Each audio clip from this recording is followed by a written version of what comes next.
இன்றைய தினம் நம்முடைய கோயில்.org இந்த கோஷ்டியிலே ஒரு முக்கியமான நபர் திடீரென்று ஆச்சாரியன் திருவடி அடைந்து விட்டார். வரதராஜன் சுவாமின்னு பல பேருக்கு அவர் பரிச்சயமா இருப்பார்.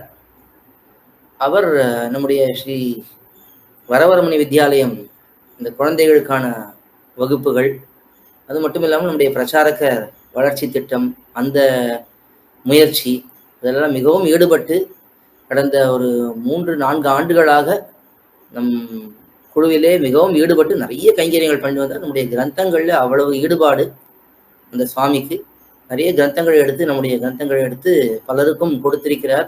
தாமும் தம்முடைய திருமாளிகையிலே கூட அந்த கிரந்தங்களே ஒரு நூலகத்தை போல அமைத்தெல்லாம் நிறைய முயற்சிகள் பண்ணியிருக்கார். திடீர்னு எதிர்பார்க்காமல் இன்றைய தினம் காலையிலே கொஞ்சம் திருமேனியில் ஏதோ ஒரு வியாதி வந்திருக்கு. அதனாலே அவர் இன்றைய தினம் காலையிலே ஆச்சாரியன் திருவடி அடைந்து விட்டார். கொஞ்சம் தாங்க முடியாத சோகம், அது நமக்கு மிகவும் வருத்தம். அது பற்றி பிரஸ்தாபிக்க வேண்டாம்னு நினச்சிருந்தேன். திடீர்னு ஞாபகம் வந்தது. எப்படி ஞாபகம் வந்ததுன்னா, நமக்கு மின்சாரம் போயிடுது.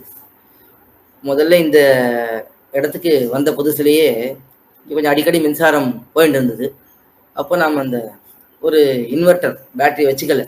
இப்போ சுவாமி ரொம்ப நிர்பந்திச்சுட்டே இருந்தார், கண்டிப்பாக வாங்கிக்கோங்க, நான் கூட வாங்கி கொடுத்துட்றேன், அதனால என்ன ஒரு 20,000 25,000 தானே ஆக போகிறது, நான் வாங்கி கொடுத்துட்றேன் அப்படின்னு சொல்லி ரொம்ப நிர்பந்திச்சு சொல்லிட்டு தான். அப்புறம் அடியன் சொன்னேன், இல்லை அடியன் இடத்துல ஒரு இருக்குது, அங்கே இன்வெர்டர் இருக்குது, ஆழ்வார்த்து இருக்குது, அதை எடுத்து வர போகிறேன்னு சொல்லி அது அப்படியே ஒரு 3 மாதம் 4 மாதம் தள்ளி போச்சு. கடைசியில் அந்த இன்வெர்டர் வந்துடுது.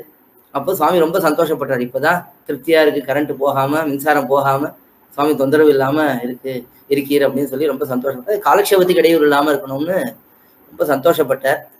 நிறைய பெரும்பாலும் அடியனுடைய காலக்ஷேபங்களில் ஈடுபட்டு இருந்திருக்கார். அவர் எப்போதும் சொல்லுவார், எல்லா காலக்ஷேபமும் அடியன் கேட்கணும், தேவரிடத்துல 4000 பூர்த்தியாக கேட்கணும் அப்படின்னு ரொம்ப ஆசைப்பட்டு இருப்பார். இப்போ கூட தொடர்ந்து ஒரு கடைசி 4 நாளைக்கு முன்னாடி கூட காலக்ஷேபங்கள்லாம் கேட்டுட்டு தான் இருந்திருக்கார் அவர் விடாமல்.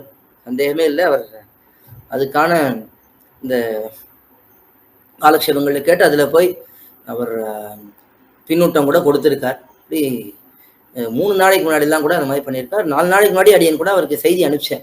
சுவாமி அவர் அவருடைய குமாரத்திகள் ஆஸ்திரேலியாவில் இருந்ததுனால அங்கே போயிருந்தார். அங்கே தான் கொஞ்சம் அவருக்கு உடம்புல சில உபாதைகள்லாம் ஏற்பட்டது. அதுக்கப்புறம் திரும்பி இங்கே வந்திருக்கார். இப்போ ஒரு 10-15 நாள் முன்னாடி இருக்கும்னு நினைக்கிறேன், சரியா தெரியல. அடியன் ரொம்ப நாள் ஆச்சுன்னு ஒரு 20 நாள் முன்னாடி ஏதோ மெசேஜ் அனுப்பிச்சிருந்தேன். அப்போது அதுக்கப்புறம் அங்கே இருக்கேன்னு சொல்லி போட்டிருந்தார். அதுக்கப்புறம் இந்த ஞாயிற்றுக்கிழமை சனிக்கிழமை மெசேஜ் போட்டிருந்தேன் அடியன் சுவாமிக்கு, என்ன சுவாமி ஏதாவது திருமேனி பாங்கல்லையா என்னன்னு ஏதாவது கேட்டு மெசேஜ் போட்டிருந்தேன். அப்போ சுவாமி வந்து ஞாயிற்றுக்கிழமை அதை பார்த்துட்டு மெசேஜ் போட்டிருந்தார். இல்லை அடியனுக்கு பரவாயில்ல, இப்போ கொஞ்சம் சிரமம் இருந்தது, இப்போ பரவாயில்ல, ஒரு வாரத்து 10 நாளைக்குள்ளே தேறி வந்துடுவேன், அதுக்கப்புறம் தொடர்ந்து நம்முடைய கைங்கரியங்களில் பங்கு பெறேன் அப்படின்னு சொல்லி ஞாயிற்றுக்கிழமை போட்டிருந்தார். நான் இன்னைக்கு காலையில் ஒரு தகவல் வந்தது. ரொம்ப வருத்தமாக இருந்தது அடியனுக்கும். அவருக்கு நித்திய கைங்கரியம் கிடைச்சிருக்கு. கண்டிப்பாக ரொம்ப, அதாவது இந்த குழந்தைகளிடத்தெல்லாம் பாடம் சொல்லும் பொழுது அவ்வளவு ஆசையாக அந்த குழந்தைகளுக்கு சொல்லிக் கொடுப்பார். ரொம்ப பொறுமையாக சொல்லிக் கொடுப்பார். எல்லா இடத்துலையும் இனிமையாக பழகக்கூடியவர். ஒருத்தர் இடத்துலையும் இது வரைக்கும் அடியன் பார்த்து அவர் கோபப்பட்டதோ, எவ்வளவோ சமயங்களில் சில ஒரு சூழ்நிலைகள் கூட ஏற்படும். ஒரு பிரச்சாரகர் வளர்ச்சி திட்டமோ இல்லை ஒரு இந்த வரவரமுனி வித்யாலயத்திலேயோ கூட சில சமயங்களில் யாராவது கொஞ்சம் அதிக பிரசங்கத்தனமாக ஏதாவது பேசுவார்கள், இல்லை தேவையற்ற விவாதங்கள்லாம் கூட வரும். அப்பொழுதெல்லாம் கூட வேறு அடியனோ கூட இல்லை மற்றவர்களோ கூட இப்படிலாம் பேசக்கூடாது, கொஞ்சம் சத்தமாக கூட சொல்லுவோம். ஆனால் அவர் என்றைக்குமே அந்த மாதிரி ஒரு சத்தமாக மற்றவர்களை எடுத்து சொல்கிறதோ அப்படி எல்லாம் இல்லாமல், எதுவாக இருந்தாலும் அந்த பரம சாத்விகராக இருந்து எப்பொழுதும் அந்த சத்துவகுணம் தலையெடுத்தவராக இருந்து எல்லா ஆத்ம குணங்களில் பரிபூர்ணராக இருந்தார். அவரை இழந்தது நமக்கு பெரிய இழப்பு தான். ஆனால் எம்பெருமானுக்கு பெரிய லாபம். அங்கே கண்டிப்பாக நித்திய கைங்கரியத்தில் இருப்பார்னு நாம் நம்புகிறோம். அந்த சுவாமியினுடைய கைங்கரியங்கள் அதை நாம் இன்றைய தினம் நினைவு கூறுகிறோம். எப்படியும் அவருடைய சுபஸ்வீகாரத்தன்னைக்கு ஒரு நிகழ்ச்சி நாம் வைத்துக்கொள்ளலாம்னு நினச்சிட்டு இருக்கோம். அது எம்பெருமானுடைய திருவுள்ளத்தில் நடக்கும்.